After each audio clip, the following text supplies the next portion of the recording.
When we investigate Christmas, we not only have to separate the commercial aspects of Christmas from the spiritual roots of the holiday, but we also need to drill down deeply into the historical record to determine exactly what did take place in Bethlehem 2,000 years ago.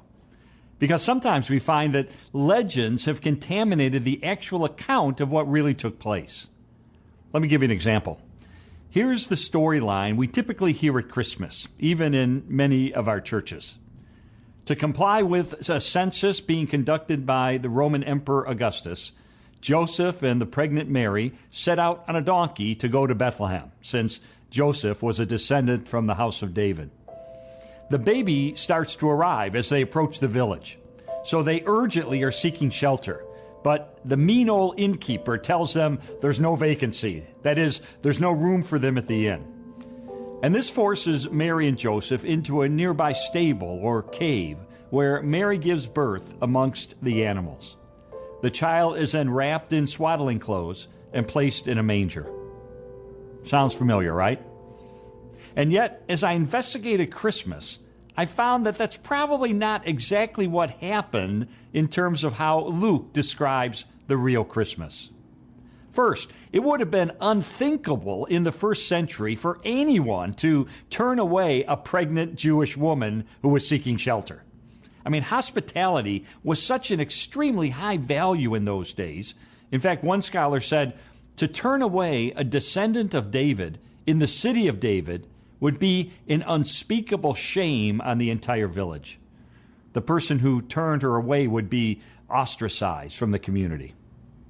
Second, and I'm sorry if I pop any bubbles or meddle with any Christmas carols here, but there was probably no inn and probably no innkeeper.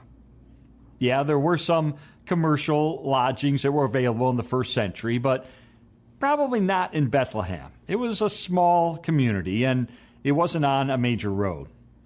Besides, many scholars doubt whether Luke is talking about a hotel at all.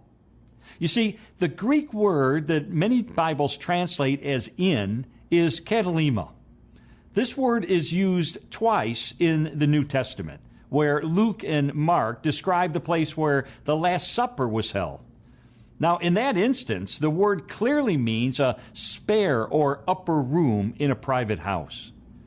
Now, if Luke had wanted to describe a commercial lodging of some sort, he had another Greek word he certainly would have used. But he didn't use that other Greek word. He did when he told the parable of the Good Samaritan in Luke chapter 10. But here, Luke specifically chose the word katalima to talk about the birth of Jesus. And katalima is best translated as guest room. In fact, the NIV Bible translates Luke 2, verse 7, as saying that Mary gave birth, wrapped Jesus in cloths, and placed him in a manger, quote, because there was no guest room available for them. Many scholars say this is the most accurate translation. In fact, as far back as the year 1395, John Wycliffe's translation of Luke 2, verse 7, rendered katalima as a chamber or a room, not some sort of commercial inn. But then subsequent translations, for some reason, and that includes the King James Version, use the word inn, and that's become part of our Christmas culture. Now, in his book, Urban Legends of the New Testament, scholar David Croteau describes how first-century homes looked in the Middle East. There was generally one large room broken down into two parts. There was the family room, where cooking and eating and sleeping took place.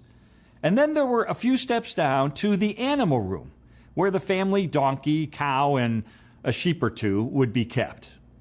Now, these animals were brought inside the last thing at night, and they're taken outside the first thing in the morning. Now, this floor in the animal room was slanted toward the outside for easy cleaning.